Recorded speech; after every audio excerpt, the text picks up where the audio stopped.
आपको मालूम है ना, एक बार हमारे पास भी एक औरत आई थी, बहुत पहले सुनाया था मैंने। वो औरत आई, कहती मौलाना साहब ताबीज़ दे दो। क्यों? क्या मेरा पति मेरा कहना नहीं मानता। हमने कहा क्या चाहती हो कि तुम्हारा शौहर तुम्हारे कहने पे चले? तुम जहाँ कहो उठे वो उठे, तुम कहो बैठे तो बैठ जाए? क्या चाहती हो, तुम्हारा गुलाम बन जाए? तो कहा मौलाना साहब आपने तो मेरे दिल की बात ही छीन ली। देखिए औरतों की प्लानिंग। हमने कहा अच्छा ठीक है चलो तुम्हारा शौहर ऐसा हो जाएगा, तुम क्या चाहती हो? क्या यही चाहती हो? हमने कहा नाम बताओ तुम्हारा। कैसा मौलवी है? हमने क्यों क्या हुआ? नाम लूंगी अपने शौहर का। क्यों? अरे नाम लेने से तो तलाक हो जाएगी। हमारे बड़े बड़े मौलाना कहते हैं कि पत्नी को पति का नाम नहीं लेना चाहिए। हमने कहा अच्छा, और हमें उसके मुंह से नाम निकलवाना था। तो मैंने कहा कि अच्छा ऐसी बात है। हमने कहा जब तक तुम नाम नहीं बताओगी तो तुम्हारा पति तुम्हारा गुलाम कैसे बनेगा? ताबीज़ में नाम लिखा जाएगा, तभी तो तुम्हारा पति तुम्हारा गुलाम बनेगा। कहते अच्छा ये बात है कि हाँ। बुलाती है अपनी छोटी सी बच्ची को, वहाँ लला ललो बोलते हैं बरेली में, लड़के को लला लड़की को ललो। ललो इधर आ। हाँ क्या तेरे पापा का क्या नाम है? बच्ची कहती है रहमतुल्लाह। मेरे पापा का नाम रहमतुल्लाह। हमने कहा रहमतुल्लाह? हाँ हाँ हाँ हाँ। हमने कहा ये तो रहमतुल्लाह बता रही है कि हाँ यही नाम है। हमने कहा क्या नाम है? कहा यही जो बताया बच्ची ने। फिर भी नहीं बोल रही, वो भी बड़ी ढीठ है। तो हमने कहा क्या नाम है? ये बच्ची सही से नहीं बोल रही कि वही बोल रही है। सही है क्या? क्या है बच्ची? रहमतुल्लाह। हमने कहा रहमतुल्लाह कि हाँ हाँ जो आप बोल रहे हैं वही है। तो हमने कहा ये नाम तो तुम्हें लेना पड़ता है। कभी नहीं लेती हूँ। हमने कहा तो इसका मतलब तुम नमाज नहीं पढ़ती हो? कहा नहीं नमाज पांचों टाइम की पढ़ती हूँ। हमने कहा नमाज पढ़ती हूँ उसमें तो नाम आता है? कहा नहीं आता है। हमने कहा नमाज पढ़ती हूँ तो सलाम नहीं फेरती हो? क्या फेरती हूँ? हमने कहा उसमें तो आता है अस्सलामु अलैकुम व रहमतुल्लाह। रहमतुल्लाह आता है कि नहीं आता है? तो कहती है जब वो नाम आता तो नहीं लेती हूँ। तो हमने कहा फिर क्या कहती हो? तो कहती जब वो नाम आता तो मैं कह देती हूँ अस्सलामु अलैकुम ललो के अब्बा। मैं नाम नहीं लेती हूँ। अस्सलामु अलैकुम ललो के अब्बा, अस्सलामु अलैकुम ललो के अब्बा। बताइए ये हाल है। अल्लाह की कसम उस औरत ने ये जुमले कहे हैं, मुझसे कहे कि मैं नाम नहीं लेती हूँ। हमारे मौलवियों ने कहा कि नाम लेंगे तो तलाक हो जाएगी। बताइए लोगों ने ये बता रखा है, जबकि बीवी अपने पति का, बीवी अपने शौहर का नाम ले तो ये सुन्नत है, ये सुन्नत है। देखिए अल्लाह के नबी अपनी बीवी आयशा से कहते हैं आयशा जब तुम नाराज होती हो तो मैं समझ जाता हूं कि तुम मुझसे नाराज हो, और जब तुम मुझसे खुश होती हो तो मैं समझ जाता हूं कि तुम मुझसे खुश हो। हजरत आयशा ने कहा अल्लाह के नबी कैसे? मैं तो कभी जाहिर नहीं होने देती हूँ अपनी नाराजगी, फिर आप कैसे समझ जाते हैं? मैं नाराज भी होती हूँ तो हम जाहिर नहीं होने देते कि मैं नाराज हूँ, फिर आप कैसे समझ जाते हैं? फरमाया आयशा शौहर हूं तुम्हारा, चेहरा पढ़ता हूं, जानता हूं तुम्हें। का नहीं बताइए आप मेरी नाराजगी का पता कैसे लगाते हो? फरमाया आयशा जब तुम मुझसे नाराज होती हो तो कहती हो किसी बात पर इब्राहिम के रब की कसम। क्या कहती हो? नहीं नहीं इब्राहिम के रब की कसम मैंने ऐसा नहीं किया, इब्राहिम के रब की कसम मैंने खाना खा लिया, इब्राहिम के रब की कसम। जब तुम मुझसे नाराज होती हो तो कहती हो इब्राहिम के रब की कसम, और जब तुम मुझसे खुश होती हो तो कहती हो मोहम्मद के रब की कसम। मोहम्मद के रब की कसम मैंने खाना खा लिया, आप दिखाइए। अल्लाह के नबी मोहम्मद आपके रब की कसम, मोहम्मद के रब की कसम। आयशा जब तुम मेरा नाम लेती हो तो मैं समझ जाता हूं कि तुम मुझसे खुश हो। आयशा की उम्र कितनी है? 9 साल। और अल्लाह के नबी की उम्र कितनी है? 54, 54 साल। लेकिन मियाँ और बीवी के दरमियान इतनी लंबी उम्र का फासला होने के बावजूद आयशा क्या कह रही हैं? मोहम्मद के रब की कसम। और अल्लाह के नबी क्या कह रहे हैं? नाम लो। क्या कह रहे हैं? नाम नहीं लेना चाहिए। हैं? मैं पति हूँ। क्या कह रहे हैं? जब तुम मुझसे खुश होती हो तो मैं समझ जाता हूँ कि खुश हो, क्योंकि तुम कहती हो मोहम्मद के रब की कसम। यानी बीवी जब अपने पति का नाम ले तो ये मोहब्बत की अलामत है, मोहब्बत की अलामत है। मैं तो कहता हूँ कि नाम लेना चाहिए, हर औरत को नाम लेना चाहिए। कुछ जाहिल औरतें क्या कहती हैं? बच्चे का नाम है फरीद तो अपने पति को बुलाएंगी, आदमी का नाम है सलीम तो ये सलीम नहीं, ए फरीद के पापा सुनो। और जब तक फरीद नहीं था तब तक क्या कहती थी? शादी तो तेरी सलीम से हुई है ना, फरीद तो 1 साल के बाद आया है ना। 1 साल तक वो क्या था? ए जी ओ जी बस। कहां तुमने अपने आप को बना लिया? ए जी सुनो, अजी सुनो। और जब बच्चा पैदा हो गया, ए फरीद के पापा, ए नसीम के पापा। ये अजीब सिस्टम है। नाम लो डंके की चोट पर।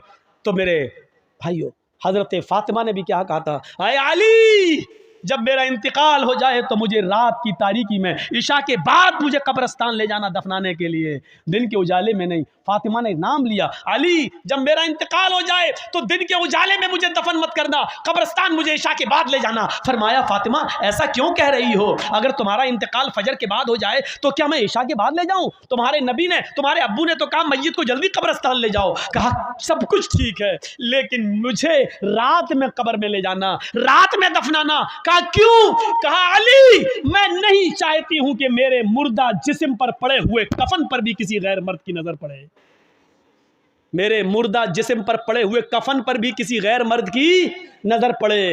यह था पर्दा। यहां तो एक कुतिया के पीछे 10-10 कुत्ते लगे हैं। सीखो पर्दा, यह पर्दा था, मेरे मुर्दा जिस्म पर पड़े हुए कफन पर भी किसी गैर मर्द की नजर ना पड़े। ये दिया है मोहम्मद की बेटी फातिमा ने इस्लाम का पर्दा, ये बताया है मोहम्मद की बेटी फातिमा ने कि पर्दा ये होता है, और इसी की दावत दी और इसी की तबलीग की है। मेरे प्यारे साथियों, तो हिंदू धर्म और इस्लाम की बहुत सी बातें मिलती हैं, बहुत सी बातें मिलती हैं, तौहीद भी मिलती है, आयतें और मंत्र भी मिलते हैं, और कलमा भी मिलता है, नमाज भी मिलती है, रोज़ा और हज भी मिलता है। हर चीज़ में हर चीज़ मिल रही है, यहाँ तक कि मरने के बाद दोबारा ज़िंदगी भी मिलती है। हिंदू धर्म में भले ही ये कहा जाता हो कि 7 जन्म है, इंसान मरने के बाद अच्छे कर्म किए होंगे तो इंसान बनेगा, बुरे कर्म किए होंगे तो कुत्ता बिल्ली चूहा बंदर छछूंदर ये सब बनेगा। लेकिन हकीकत ये है मेरे भाइयों कि हिंदू धर्म के अंदर भी मरने के बाद एक ही जन्म है। मृत्यु पश्चातम द्वितीय जन्मम भवति, ने तृतीय ने चतुर्थ ने पंच ने षष्ठ ने सप्त ने अष्ट ने नवम ने दशकं का। मरने के बाद तुम्हारा एक दूसरा जन्म होगा, न तीसरा न चौथा न पांचवा न छठा न सातवां न आठवां न नवा न 10वां। यानी मरने के बाद तुम्हें दोबारा इंसान बनाया जाएगा, तुम्हें इंसान की शक्ल में दोबारा लाया जाएगा, तुम कुत्ता बिल्ली चूहा बंदर नहीं बनोगे। यही कुरान कहता है कि मरने के बाद ऐ लोगों हम तुम्हें दोबारा जिंदा करेंगे, हम तुम्हारी हड्डियों के पोर तक को बना देंगे। क्या तुम ये समझते हो? अयहसबुल इंसानु अल्लन नजमा इज़ामा, इंसान ये सोचता है कि हम उसकी हड्डियों को हरगिज़ जमा नहीं कर पाएंगे। बला कादिरीना अला अन नुसव्विया बनाना, अरे हड्डियां तो छोड़, हम हड्डियों उंगलियों के पोर तक बनाने के ऊपर कादिर हैं। उंगलियों के पोर क्या हैं? ये उंगली है, ये पोर है। और अल्लाह ताला ने यह उंगली क्यों कहा है? उंगलियों के पोर भी, यानी मरने के बाद इंसान की हड्डी गड्डी सब मिल जाए, सड़ जाए, गल जाए, कुछ भी हो, और जब क़यामत के दिन अल्लाह जिंदा करेगा तो अल्लाह कह रहा हम हड्डी नहीं, उंगली नहीं, उंगलियों के पोर तक बनाने पर कादिर हैं। जैसा था वैसा। आज आप देख लीजिए, एक उंगली दूसरे इंसान की उंगली से अलग होती है। आपने आधार कार्ड बनवाया है, आपका वो लगा होगा फिंगरप्रिंट, आपने गए होंगे ऐसे, ये अंगूठा। क्यों? हर इंसान की एक उंगली पूरी दुनिया के इंसानों की उंगली से टच नहीं हो सकती है। देखने में बराबर लग रही है, एक जैसी है, लेकिन हर एक की अलग अलग है। मौलाना जरजीत साहब ने इंडिया में पासपोर्ट बनवाया, फिर नेपाल चले गए, नेपाल की भी नेशनलिटी ले ली, एक मिसाल दे रहा हूँ, और उधर से पासपोर्ट बनवा लिया। अब जैसे ही पासपोर्ट बनवाने जा रहे हैं, उसने कहा चलिए फिंगरप्रिंट दीजिए। जैसे ही फिंगर हाथ रखा उंगली, उसने साफ कह दिया कि ये पासपोर्ट तो मोहम्मद जरजीज के नाम से इंडिया में बन चुका है। फिंगरप्रिंट आपका बता रहा है कि आपका ये पासपोर्ट बन चुका है, और आप यहाँ नाम बदल रहे हैं, जमील अख्तर रख रहे हैं, आप नाम यहाँ पर बदल कर आप हारून, इदरीस, मूसा, ईसा रख रहे हैं, आपका नाम तो मोहम्मद जरजीज है और ये आपका पासपोर्ट बन चुका है, लीजिए।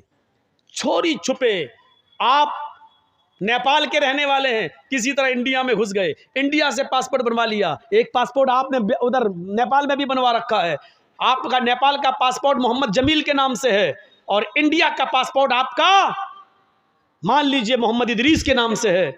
आप किसी तरीके से वीज़ा वीज़ा लेके दुबई, अमेरिका कहीं जा रहे हैं, वहाँ जैसे ही पहुँचते हैं वहाँ फिंगरप्रिंट लिया जाता है, पता चलता है कि आप मोहम्मद इदरीस नहीं हैं, आप मोहम्मद जमील हैं, और आप इंडिया से आए हैं, आपका पासपोर्ट बन चुका है नेपाल में मोहम्मद जमील के नाम से। वहीं पर पुलिस पकड़ेगी और आपको नेपाल की गवर्नमेंट के हवाले कर दिया जाएगा और भेज दिया जाएगा। जब उंगली, एक उंगली दूसरे अलग अल्लाह ताला उसी उंगलियों से हर इंसान को, उसके पोर से और उसके फिंगर से हर इंसान को अलग अलग जिंदा करेगा।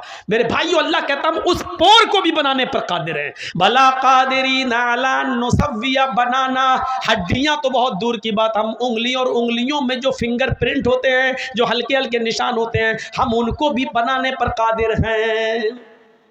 बच नहीं सकता इंसान, उसका हिसाब व किताब लिया जाएगा मेरे भाइयों। और ये अकल में भी नहीं आती है।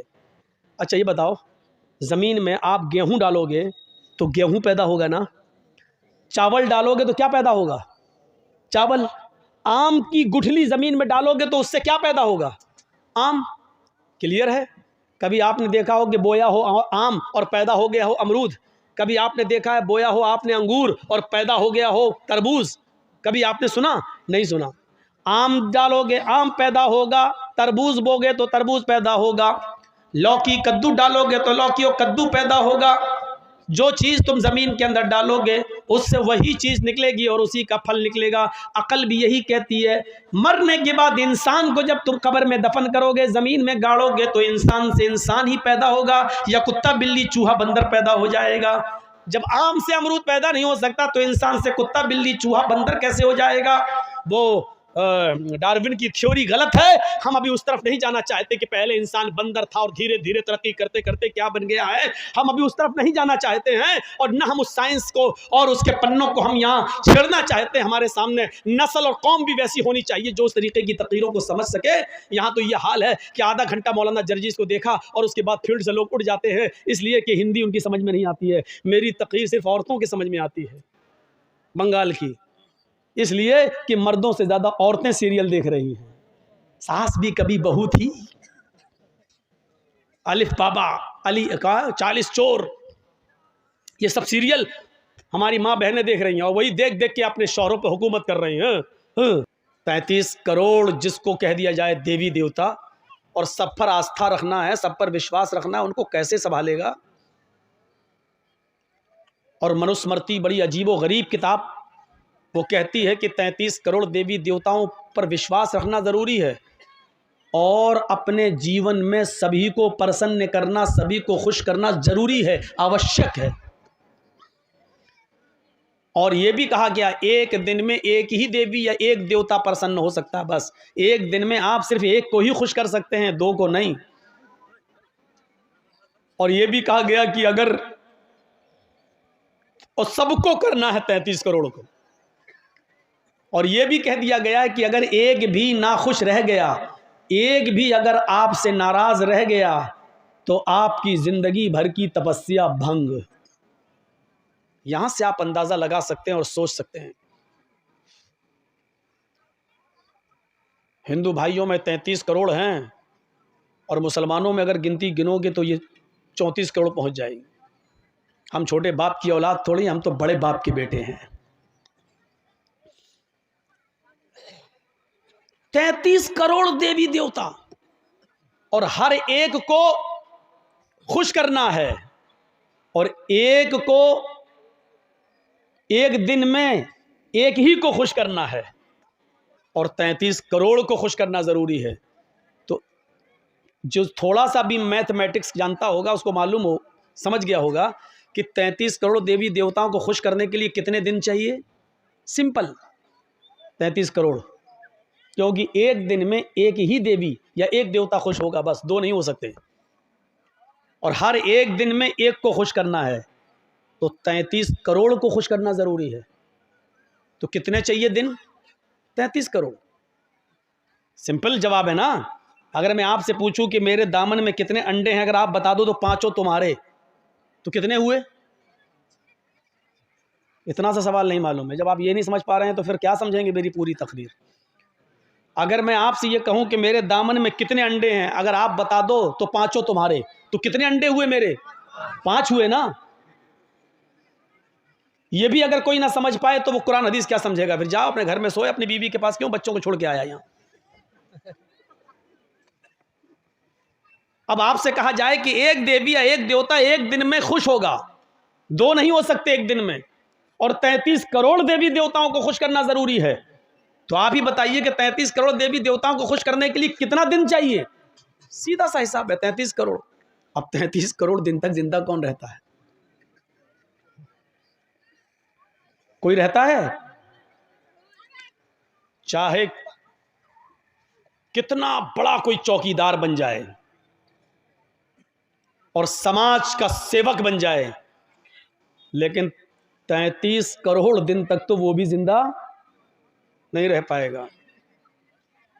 33 करोड़।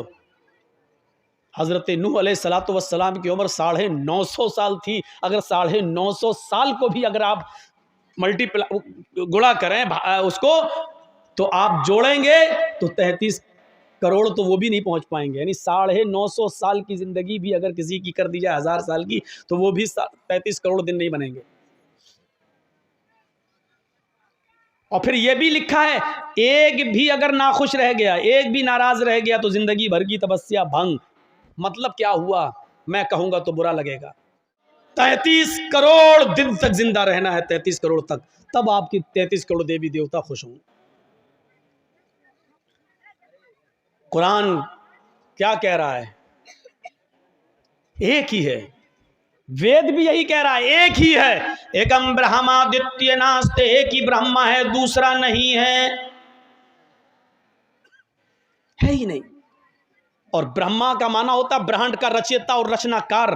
विष्णु का माना होता है पालने वाला, परवरिश करने वाला। और शिव का माना होता है मारने वाला, मारने वाला। विष्णु परवरिश करने वाला, शिव मारने वाला।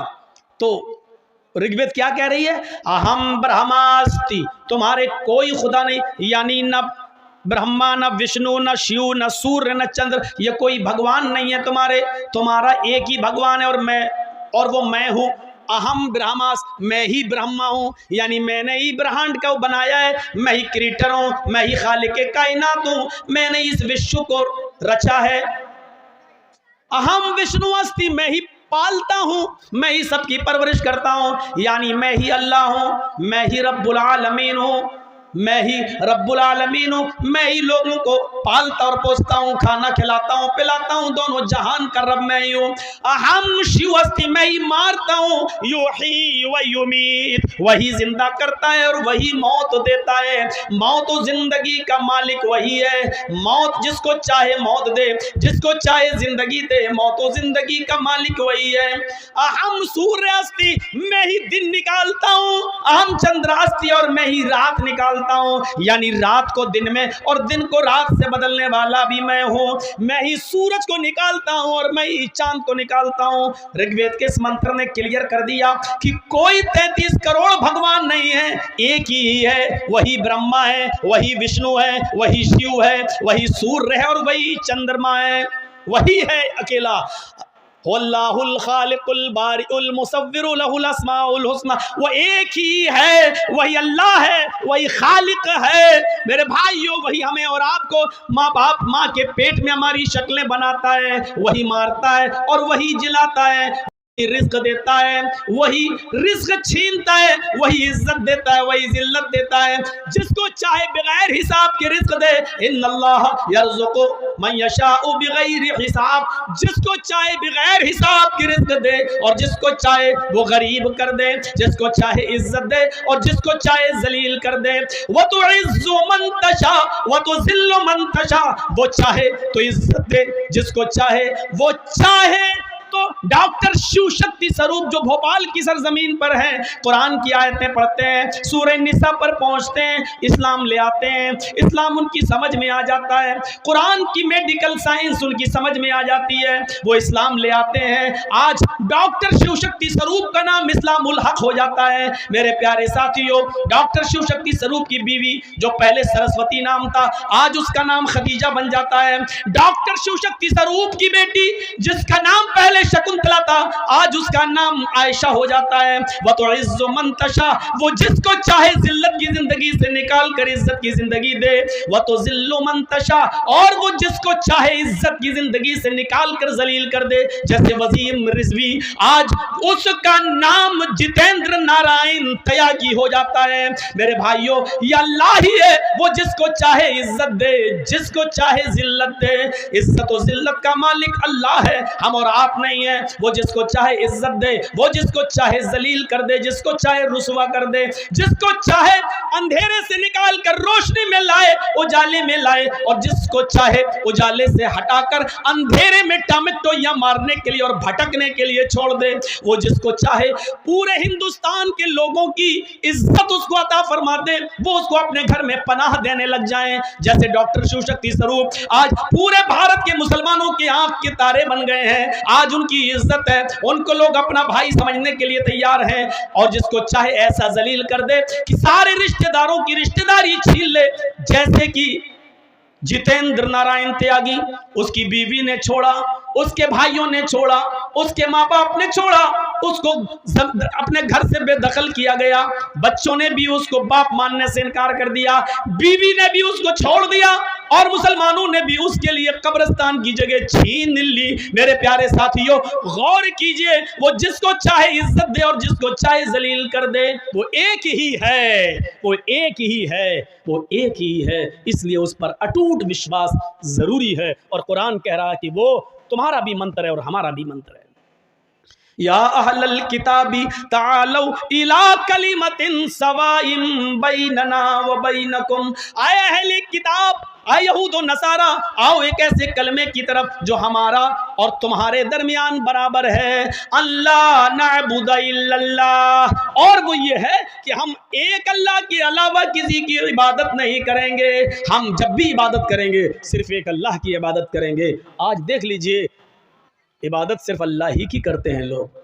रास्ते अलग हो सकते हैं, तरीके अलग हो सकते हैं, लेकिन इबादत अल्लाह ही की करते हैं। एक आदमी मूर्ति के सामने खड़ा है और ऐसे ओम जो भी पढ़ रहा हो, लेकिन वो उसकी पूजा नहीं कर रहा। उससे पूछो कि आप पत्थर की मूर्ति की पूजा कर रहे हो, कहेगा नहीं साहब, ये तो रूपक है, ये तो मुजस्समा है, हम इनकी नहीं कर रहे हैं, बल्कि हम इनको देख लेते हैं तो एक तसव्वुर आ जाता है कि भगवान ऐसा ही होगा।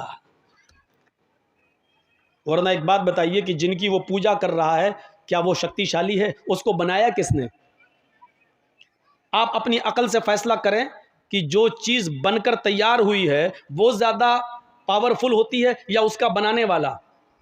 ये माइक है, जिसने बनाया है, ये माइक ज़्यादा पावरफुल है या इसका बनाने वाला? मैं ये घड़ी पहने हुए हूँ, ये वक्त बतला रही है, कितना है, बड़ा अच्छा काम हो रहा है, ये घड़ी ज़्यादा पावरफुल है जो वक्त बता रही है या इस घड़ी का बनाने वाला? क्यों? उसने बनाया है, वो चाहे तो इसको बिगाड़ भी सकता है, तो बनाने वाला ज़्यादा पावरफुल हुआ। तो पत्थर की जिन मूर्तियों की हम लोग पूजा करते हैं, तो इनको किसी ने तो बनाया ही है ना। तो आप बताइए कि पत्थर की वो मूर्तियाँ ज़्यादा पावरफुल हैं या उनका बनाने वाला?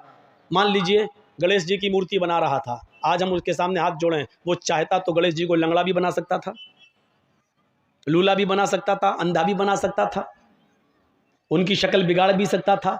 गणेश जी की मूर्ति को, शंकर जी की मूर्ति को वो चाहता तो चेंज कर सकता था, बदल सकता था, उसके हाथ में था, लेकिन ऐसा नहीं किया। लेकिन ताज्जुब यहाँ है, बनाने के बाद वो खुद अपने घर में लगाता, बनाया भी उसने, रंगा भी उसने, क्लीन भी उसने किया, सफाई भी उसने की, और अपनी जगह से हटाकर जिस जगह रखना चाहिए उस जगह भी वो उठकर खुद नहीं गई मूर्ति, बल्कि इसने अपने हाथ से वहाँ स्थापित की है। और लगाने के बाद अगरबत्ती भी वही जला रहा है, और उसके बाद श्री गणेशाय नमः उसी के सामने अपना सर भी झुका रहा है। ये हमारी जो है सोच, ये चीज चेंज होनी चाहिए। बनाया भी हमने, कलर भी हमने किया। मैं मानता हूं ऋग्वेद में है, मिट्टी की बनी हुई मूर्ति की पूजा करो, और जहां जहां लफ्ज पूजा ईश्वर के साथ आया है वहां इबादत है, और जहां ईश्वर के अलावा किसी और के साथ आया है, एक उसूल याद रखना, वेदों में, पुराणों में, उपनिषदों में जहां जहां ईश्वर के साथ पूजा आया वहां उससे मतलब मुराद क्या है? इबादत। और ईश्वर के अलावा, अल्लाह के अलावा किसी इंसान के साथ पूजा का लफ्ज आया तो वहां उसका मतलब क्या होगा? सेवा, खिदमत। जैसे ईश्वर की पूजा करो तो इसका मतलब होगा अल्लाह की इबादत करो, और फिर उसी वेद में आया है अपने बाप की, मात्र पिता की पूजा करो, अपने माँ बाप की पूजा करो, तो इसका मतलब क्या होगा? अपने माँ बाप की खिदमत करो, सेवा करो। यहाँ पूजा का मतलब इबादत नहीं होगा, क्योंकि हिंदू धर्म भी इबादत डबल डबल नहीं मानता, एक ही की इबादत मानता है। तो ईश्वर के साथ जब पूजा का लफ्ज़ बोला जाएगा तो इबादत, और ईश्वर के अलावा किसी और के साथ बोला जाएगा तो उसका मतलब क्या होगा? सेवा, खिदमत। इस चीज़ को, इस उसूल को आप याद रखिएगा। अब चलिए और देखिए क्या लिखा है, मिट्टी की बनी हुई मूर्ति की पूजा करो।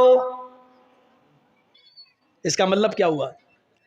अब मिट्टी की बनी हुई मूर्ति से मुराद हमारे हिंदू भाइयों ने क्या समझा, जो हम लोग बनाते हैं वो मूर्ति है। नहीं, मिट्टी की बनी हुई मूर्ति जिसको हमने बनाया, हाय ये भी वेद में लिखा है, मिट्टी की उस मूर्ति की पूजा करो जिसको हमने बनाया। ईश्वर कह रहा, अल्लाह कह रहा है ऋग्वेद में, हिंदू के धर्म के मुताबिक क्या कह रहा है? उस मिट्टी की मूर्ति की पूजा करो जिसको हमने बनाया है। तो ईश्वर ने मिट्टी की कौन सी मूर्ति बनाई है? हाँ, हजरत आदम अलैहिस्सलातु वस्सलाम को उसने किससे बनाया? मिट्टी से। और फिर उसके अंदर क्या डाली? रूह डाली। हम और आप किससे बने हैं? मिट्टी से। ईश्वर ने, अल्लाह ने मुख्तलिफ जगहों की मिट्टी लेकर उससे आदम अलैहिस्सलातु वस्सलाम का पुतला बनाया, फिर उनके अंदर रूह डाली, फिर उनको जन्नत के अंदर भेज दिया। तकलीफ हुई, अकेले नहीं रह पाए तो उनकी बाएं पिछली से हव्वा को पैदा किया। तो अल्लाह ने भी एक मूर्ति बनाई है मिट्टी की। वो कौन सी है? आदम। और आदम से कौन बना है? आदमी, इंसान। तो अब इस मंत्र का तर्जुमा क्या होगा? उस मिट्टी की मूर्ति की पूजा करो जिसको हमने बनाया है, यानी हमने आदम से आदमियत को, नस्ल इंसानियत को निकाला है, लिहाजा तुम इंसानियत की पूजा करो, यानी इंसानियत की खिदमत करो, उसकी सेवा करो। मतलब ये हुआ कि खिदमत खल्क। कोई बीमार है उसको हॉस्पिटल तक ले जाओ, कोई गरीब है उसके इलाज के लिए पैसा नहीं है तो तुम उसकी मदद करो, कोई बेचारा जान जा रही है, मरा जा रहा है, उसके मायार के मुताबिक उसको ब्लड नहीं मिल पा रहा है, उसका ब्लड ग्रुप तुम्हारे ब्लड ग्रुप से मिलता है, तो ये मत देखो कि मरने वाला या जिसको ज़रूरत है वो हिंदू है या मुसलमान है या ईसाई है या सिख है, तो ऐसी परिस्थिति में तुम उसकी जान बचाने के लिए अपना ब्लड दे दो। अगर उसका ग्रुप और आपका ब्लड ग्रुप एक है तो अपना ब्लड निकलवा कर उसको देकर उसकी जान बचाओ। ये है इंसानियत की सेवा, यह है अल्लाह की बनाई हुई मूर्ति की पूजा, यह है खिदमत खल्क। उसकी पूजा इबादत नहीं है, यह पूजा है। पूजा फरमाया अल्लाह रब्बुल आलमीन ने, हदीस कुदसी है, अल्लाह के नबी फरमाते हैं कि अल्लाह ने फरमाया। जिस हदीस में अल्लाह के नबी ये कहें कि अल्लाह ने फरमाया तो वो हदीस कुदसी कहलाती है। अल्लाह के नबी फरमाते हैं कि क़यामत के दिन अल्लाह कहेगा, आए मेरे बंदे, मैं दुनिया में भूखा था, तूने मुझे खाना क्यों नहीं खिलाया? आए मेरे बंदे, दुनिया में मैं भूखा था, तूने मुझे खाना क्यों नहीं खिलाया? बंदा कहेगा, आए अल्लाह तू कैसे भूखा रह सकता है? आए अल्लाह तू तो खाता ही नहीं है, फिर तुझे कौन खिलाए? तू तो खाता नहीं है। तो अल्लाह कहेगा, मेरे बंदे, दुनिया में मेरा फला बंदा भूखा था, अगर तूने उसको खिलाया होता तो तू मुझे उसके पास पाता, यानी मैं तेरी मदद करता। अगर तूने किसी भूखे को खिलाया होता तो मैं भी तेरी मदद करता। हाय मेरे बंदे, दुनिया में मैं नंगा था, तूने मुझे कपड़ा क्यों नहीं पहनाया? बंदा कहेगा, अल्लाह तू तो सबको कपड़े पहनाता, तू कैसे नंगा हो सकता है? हाय अल्लाह, तुझे कौन कपड़ा पहना सकता है? तो अल्लाह कहेगा, दुनिया में मेरा फला बंदा नंगा था, उसके पास पहनने को कपड़े नहीं थे, अगर तूने उसकी मदद की होती, उसको कपड़ा पहनाया होता तो तू मुझे उसके पास पाता, यानी मैं तेरी मदद करता। तूने दुनिया में उसकी मदद नहीं की, इसलिए हमने भी तेरी मदद नहीं की। आए मेरे बंदे, दुनिया में मेरा फला बंदा परेशान हाल था। अल्लाह कहेगा, मैं दुनिया में परेशान था, गुमराही के रास्ते पे चल रहा था, मैं भटक रहा था, मैं गुमराह था, तूने मुझे रास्ता क्यों नहीं दिखाया? बंदा कहेगा, अल्लाह तू तो सबको हिदायत देता है, फिर तू गुमराह कैसे हो सकता है? अल्लाह कहेगा, दुनिया में मेरा फला बंदा गलत रास्ते पे चल रहा था, अगर तूने उसको सही रास्ता बताया होता, कुरान और हदीस का रास्ता, नबी का रास्ता, रसूल का रास्ता बताया होता तो तू मुझे उसके पास पाता, नहीं मैं तेरी मदद करता। इस हदीस से पता चलता है कि खिदमत खल्क कितनी ज़रूरी है। लोगों की सेवा, लोगों की खिदमत इस्लाम का एक ज़बरदस्त रुकन है, इस्लाम का एक हिस्सा है। खिदमत खल्क किए बिना, लोगों की सेवा किए बिना हम पक्के सच्चे मुसलमान नहीं हो सकते। तो मिट्टी की बनाई हुई मूर्ति की पूजा का मतलब ये था, लेकिन हमारे हिंदू भाई उसको कहाँ ले गए, किस तरफ ले गए? हमें और आपको ये सोचना चाहिए। तो इस मंत्र को याद रखिए। एक ही मंत्र है सबका, एक ही दीन है सबका, और उसकी जीती जागती मिसालें अब मैं आपको दे रहा हूं। आइए कुरान खोलिए। सबसे पहले आपको कुरान खोलने के बाद जो सबसे पहले आयत मिलेगी वो आयत क्या होगी? बिस्मिल्लाहिर्रहमानिर्रहीम। आप ऋग्वेद खोलिए। जब आप वेद खोलेंगे तो आपको सबसे पहला मंत्र वेद में क्या मिलेगा? अग्निमीले। आप कुरान खोलिए, आप दूसरी आयत क्या पढ़ेंगे? अल्हम्दुलिल्लाहि रब्बिल आलमीन। आप वेद खोलिए, आप दूसरा मंत्र क्या पढ़ेंगे? महिदेवस्य सवितु परिष्टुति। आप कुरान खोलिए, तीसरी लाइन आप क्या पढ़ेंगे? वसुरुदयमाना। आप वेद खोलिए, तीसरी लाइन क्या पढ़ेंगे? वसुरुदयमाना। आप कुरान खोलिए, तीसरी आयत आप क्या पढ़ेंगे? अर्रहमानिर रहीम। आप कुरान खोलिए, एक आयत छोड़ दीजिए, मालिक यौमिद्दीन, इय्याका नअबुदु व इय्याका नस्तईन। इसके बाद पढ़िए, आप क्या पढ़ेंगे? इहदिनस सिरातल मुस्तकीम। वेद खोलिए, वेद में चौथा मंत्र आपको क्या मिलेगा? नए सुपथराय आसमान। अब देखिए दोनों क्या है। काश हमें हिंदू भाइयों से तोड़ने वाले और हिंदू लोगों से अलग करने वाले, अगर उनकी खोपड़ियों में ये आयत और मंत्र दोनों घुस जाएं तो कभी पब्लिक और आवाम इनको ढोंगी समझकर कभी वोट नहीं देगी। ये लोग लड़ाते हैं, अगर इस तरीके की बातें करें तो हिंदू भी खुश होगा और मुसलमान भी खुश होगा कि देखिए धर्म हमें मिला रहा है और ये कमीने जो बैठे हुए हैं ये हमें लड़ा रहे हैं। एक एक नेता की कुर्सी के नीचे अगर ज़मीन खोदो तो कितने कितने लोगों के खून के कुएं हैं, कितनी लाशें उस कुर्सी के नीचे दफन हैं जिस पर वो हुकूमत कर रहा है, कितने लोगों का मर्डर है। अग्नि मीले, कुरान की पहली आयत, अग्नि, वेद का पहला मंत्र अग्नि। अग्नि का मतलब सबसे आगे, सबसे पहले। अग्नि असल में क्या था? अग्रणी। अग्नि को मुख्तलिफ मराहिल से गुजार कर अग्रणी को अग्नि बनाया गया। अग्नि कहीं वेदों में अल्लाह को कहा गया, अग्नि कहीं वेदों में मोहम्मदुर रसूलुल्लाह को कहा गया, अग्नि कहीं वेदों में सूरज को कहा गया, अग्नि कहीं वेदों में चंद्र को भी कहा गया, चांद को भी कहा गया, अग्नि वेदों में किसी महान पुरुष को भी कहा गया, अग्नि वेदों में उस आग को भी कहा गया जिसमें चिता जलती है, जिसमें चिताएं जलती हैं, जिसमें चिताएं यानी लाशें जलाई जाती हैं, उसको भी अग्नि कहा गया है। अब जितना भी आदमी आगे से उठे उसको ज़बरदस्ती बिठाल दो यहीं पर, किसी को आगे से निकलने मत देना। हम भूल जाते हैं, हमें डिस्टर्ब हो जाता है। अब देखो वो घुस रहा आगे बैठने के लिए, बहुत हंस रहे हैं, बन गए राजीव गांधी, दांत फाड़ दिए ही करके। अग्नि की असल है अग्रणी, और अग्रणी के मतलब सबसे आगे, सबसे अव्वल। मीले, प्रारंभ करता हूं, शुरू करता हूं। अब तर्जमा देखिए, अग्नि मीले, प्रारंभ करता हूं, शुरू करता हूं उसके नाम से जो सबसे पहले है, सबसे आगे है। ये वेद का पहला मंत्र है। और कुरान की पहली आयत क्या है? बिस्मिल्लाहिर्रहमानिर्रहीम। शुरू करता हूं अल्लाह के नाम से, बिस्मिल्लाह, शुरू करता हूं अल्लाह के नाम से। अब आप देख लीजिए कितनी तालमेल, देखिए कितना है, टेली करिए आप। दूसरा मंत्र देखिए क्या है वेद में? महिदेवस्य सवितु परिष्टुति। महान है हमारा वो देवता, महान है हमारा वो देवता।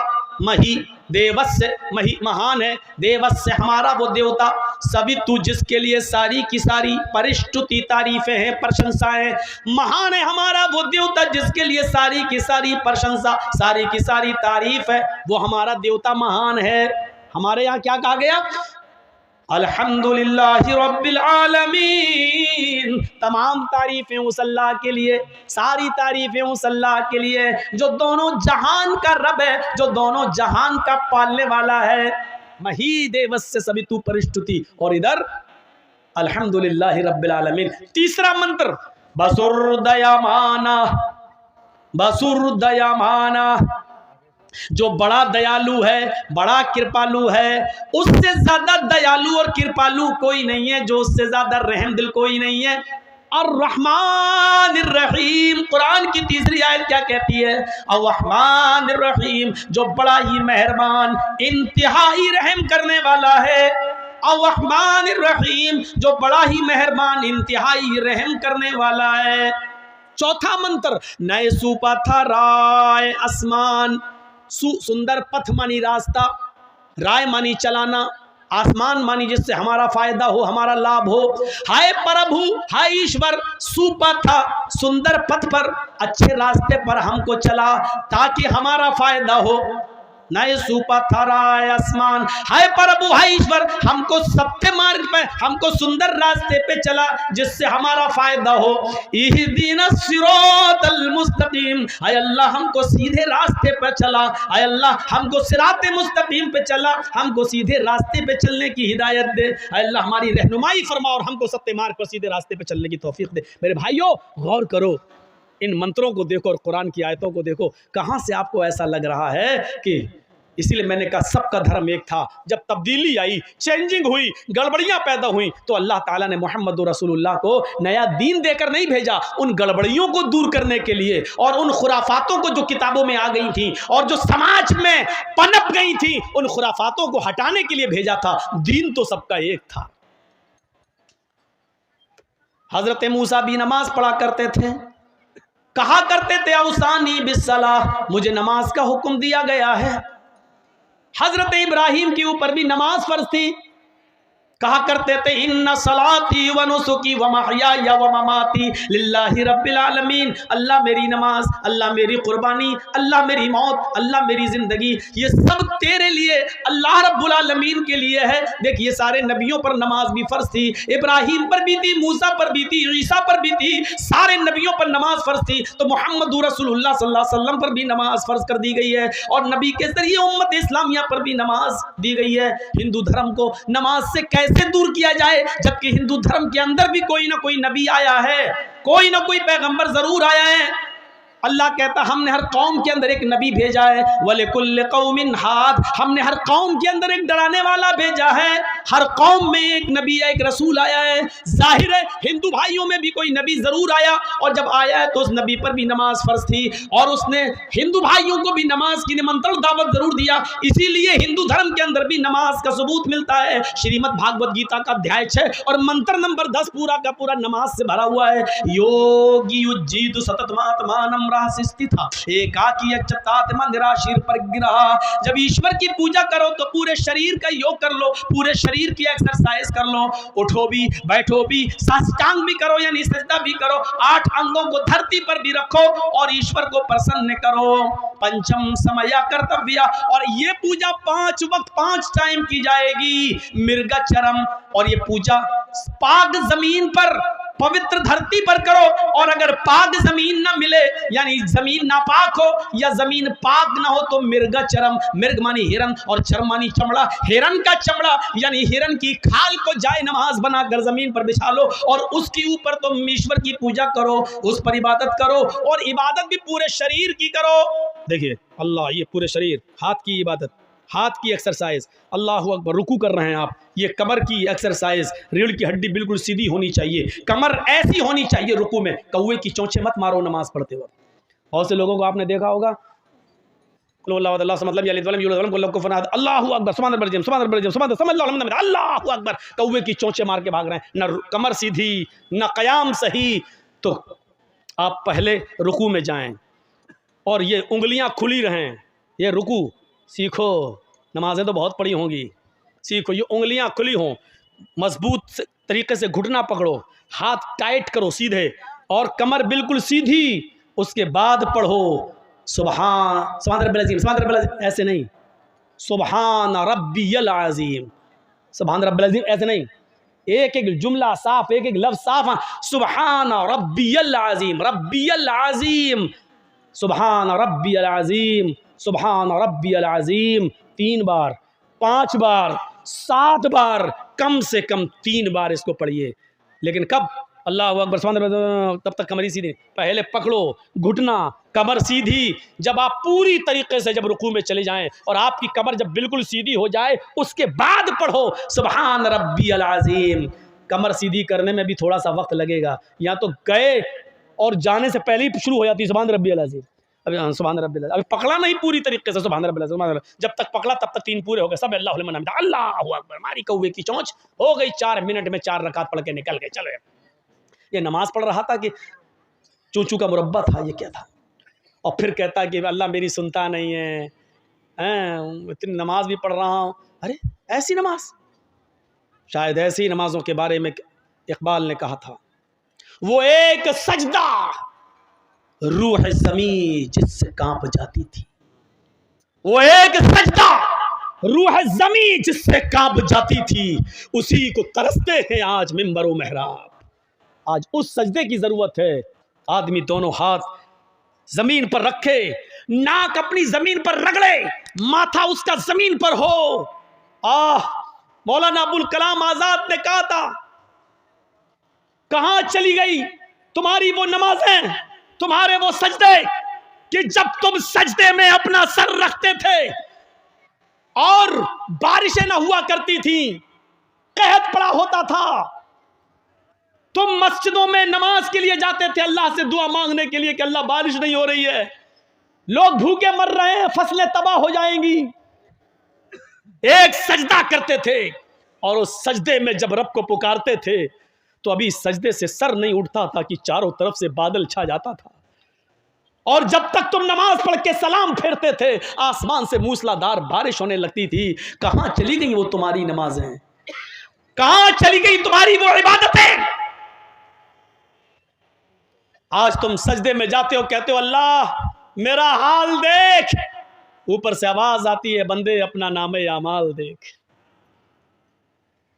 एक हमारी भी नमाजें हैं, इधर भी सजदा, अल्लाह से भी मदद, गैरों के सामने भी दामन फैले हुए। कहां से सदा सुने? जो मैं सर बसजदा हुआ जमी पर तो आसमां से आने लगी ये निदा। जो मैं सर बसजदा हुआ जमी पर तो आसमां से आने लगी ये निदा। तेरा दिल तो है सनमाशना, तुझे क्या मिलेगा नमाज में? ओ मेरे बंदे, तुझे नमाज में क्या मिलेगा? तेरा दिल लगा ही नहीं है, तूने रब को माबूद समझा ही नहीं है, तूने अल्लाह को मुश्किल कुशा जाना ही नहीं है, तूने रब को हाजत रवा माना ही नहीं है। नमाज इसलिए पढ़ रहा कि तेरे बाप दादा पढ़ते आए हैं। अरे नमाज तो सारी मुश्किलों का हल था। नमाज के लिए तो हुक्म है, नमाज के लिए तो ये हुक्म है कि आए मेरे बंदो सब्र में, सब्र और नमाज के जरिए तुम अल्लाह से मदद मांगो। या अय्युहल्लज़ीना आमनुस्तईनु बिस्सब्री वस्सलाह, सब्र और नमाज के जरिए तुम अल्लाह की मदद हासिल करो, अल्लाह से मदद तलब करो। इन्नल्लाह मअस्साबिरीन, अल्लाह सब्र करने वालों के साथ है। चलिए आज तुमसे एक सवाल करता हूं और देखता हूं कि कितने लोग गौर से सुन रहे हैं मेरी बात।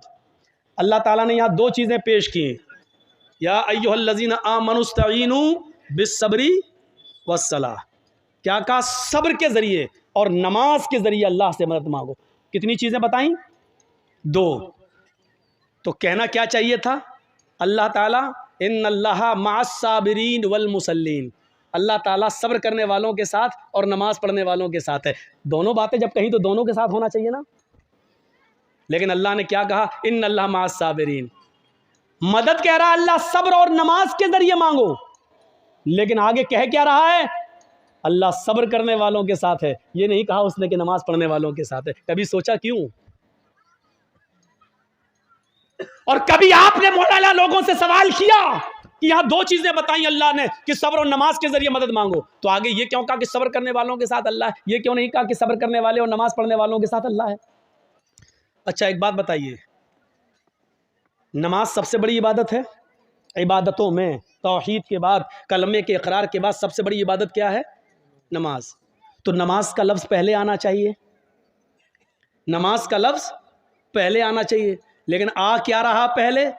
या अय्युहल्लज़ीना आमनुस्तईनु बिस्सब्री वस्सलाह। पहले सब्र आ रहा है, बाद में सलात आ रहा है। यानी पहले सब्र और बाद में नमाज, इन दोनों के जरिए अल्लाह से मदद मांगो। पहले नमाज आना चाहिए, लेकिन पहले सब्र आ रहा है। क्यों? मैं समझता हूं कि शायद ये तकरीर मैंने कहीं ना की हो, ये जुमले मैंने अभी तक कहीं नहीं बोले हूं। तो सुनो, नमाज पढ़ना बहुत आसान है, सब्र करना आसान नहीं है। यहां मुश्किल चीज को अल्लाह ने पहले पेश किया है। अजान की आवाज आ रही है, अल्लाहु अकबर अल्लाहु अकबर, इमाम पहुंच गया, मुअज्जिन हय्या अलस्सला, आओ नमाज की तरफ। हम वुजू बनाकर नमाज के लिए जा रहे हैं, अभी मस्जिद में पहुंचे नहीं कि किसी ने रास्ता रोक कर कह दिया, आपका बेटा बहुत सीरियस है, आपकी माँ बहुत सीरियस है, तड़पड़ा रही है। मेरे भाइयों, यकीन मानिए कि ऐसे मौके पर इंसान का सब्र का पैमाना लबरेज हो जाएगा अपना बेटे का जब बीमारी का नाम सुनेगा। हो सकता है कि फिर वो मस्जिद के दरवाजे तक भी न जाए और वहीं से पलटी मार दे कि नमाज तो मैं बाद में भी पढ़ लूँगा, कज़ा भी हो जाएगी। लेकिन बेटे को वक्त से पहले हॉस्पिटल पहुंचाना ज़रूरी है, कहीं ऐसा ना हो कि हॉस्पिटल ले जाते हुए देर हो जाए और डॉक्टर ये कह दें कि तुमने 10 मिनट देर कर दी, अगर 10 मिनट पहले लाए होते तो मैं बच्चे को बचा लेता। मेरे भाइयों, ऐसे मौके पर इंसान पर सब्र नहीं होता है। सब्र करना बहुत मुश्किल काम है, इसलिए अल्लाह ताला ने कहा नमाज तो तुम पढ़ ही लोगे, नमाज तो पढ़ना बहुत आसान काम है, लेकिन बेटे की बीमारी, माँ की और बाप की बीमारी सोच सुनकर तुम पे सब्र नहीं हो सकता है। इसलिए ऐसे मौके पर सब्र का दामन तुम्हें नहीं छोड़ना है। इस मौके पर सब्र के जरिए अल्लाह से मदद मांगो। सब्र, आपको मालूम है अल्लाह के रसूल एक कब्र के पास से गुजर रहे थे, वहाँ एक औरत बैठी हुई थी जिसका बच्चा इंतकाल कर गया था और वो अपने बच्चे की कब्र पर बैठ कर रो रही थी। अल्लाह के नबी ने उससे कहा अल्लाह की अमानत है, ले लिया, चलो तुम सब्र करो। वो पहचान नहीं सकी कि ये अल्लाह के रसूल हैं। उसने क्या कहा, अरे चल जा यहाँ से। आ गया, सब्र कर सब्र कर, सब्र सब्र कर चिल्लाने वाला जिसकी ऊपर गुजरती वही जानता है। तुझे क्या मालूम कि मेरा बेटा मर गया है, मेरे ऊपर क्या गुजर रही है, तू क्या जाने। उसने मुहम्मदुर रसूलुल्लाह से ये कह दिया। अल्लाह के रसूल वहाँ से चले गए। भाई ऐसी मौके पर क्या कहा जाए जब वो अपने बच्चे की मौत पर सब्र नहीं हो रहा है, उससे सब्र नहीं कर पा रही है। वो तंबी करना था, कर दिया, आगे बढ़ गए।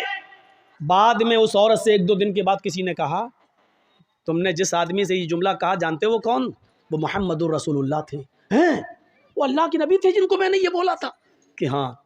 3-4 दिन के बाद वो अल्लाह के रसूल के पास आई और कहती है मुझे माफ़ कर दीजिए अल्लाह के नबी, मैं आपको पहचान नहीं सकी। अब सुनिए यहाँ अल्लाह के नबी क्या कहते हैं, आए अल्लाह के रसूल, मैं आपको पहचान नहीं सकी, मुझे माफ़ कर दीजिए। आपने मुझे उस दिन सब्र की तलकीन की थी, मैं सब्र कर रही हूँ। अल्लाह के रसूल, मुझे सब्र आ गया, मैंने सब्र कर लिया, आप मुझे माफ़ कर दीजिए। मैंने आपसे कहा चल चल, तू क्या जाने, जिसके ऊपर गुजरती वो जानता, मुझे सब्र आ गया। तो अल्लाह के नबी ने मुस्कुराते हुए क्या कहा, नहीं 4 दिन के बाद सब्र आया है ना, नहीं, इन्नमा सब्रु इंद सदमतिल ऊला, सब्र तो उस वक्त होता है जब मुसीबत पहुंचे, उसी वक्त सब्र किया जाए। बाद में तो सभी को सब्र आ जाता है, 2, 4, 5, 6 दिन के बाद, 1 हफ्ते के बाद तो सभी को सब्र आ जाता है। आज अगर 4 दिन के बाद तुम्हें सब्र आया है तो क्या आया है? असल सब्र तो उस दिन था जिस दिन तुम्हारा बेटा मरा था और तुम अपने बेटे के कब्र के पास बैठकर रो रही थी और उस वक्त मैं कह रहा था सब्र करो। उस वक्त तुम सब्र करती तो तुम्हें अज्र मिलता, तुम्हें इनाम मिलता, तुम्हें अल्लाह के यहाँ सवाब दिया जाता। 4 दिन के बाद माफी मांग रही हो और कह रही हो क्या मुझे सब्र आ गया। आज सब्र का कोई बदला तुम्हें नहीं मिलेगा। सब्र तो वो है जो मुसीबत के वक्त आदमी करे, बाद में तो सभी को सब्र आ जाता है। सब्र को समझने की कोशिश करो। सब्र यही नहीं है एक गांव का मुखिया है, पुलिस और एसएसपी और डीएम से उसके ताल्लुकात हैं, हम गरीब आदमी है, उसने पकड़ा थप्पड़ मारा और हम पिट गए, कुछ नहीं कह रहे हैं उसको, क्यों? मुखिया है, अच्छे ताल्लुकात हैं, सब्र कर लिया। ये सब्र नहीं है, ये सब्र नहीं है। ये जुल्म को सहना है, ये बुज़दिली है। आपने सब्र नहीं किया, आपके दिल में ये था अगर आज इसके पावर के बराबर मैं होता या इसके बराबर मेरे पास पैसा होता या ये पोस्ट मेरी होती, तब देखें ये कैसे जुल्म करता, तब मैं इसको बताता। आप जुल्म सब्र नहीं कर रहे हैं, आप जुल्म सह रहे हैं, और जुल्म को सहना एक और जुर्म है, एक और पाप है, एक और गुनाह है, एक और ये बुज़दिली। आपने मुसलमान कभी बुज़दिल नहीं होता है।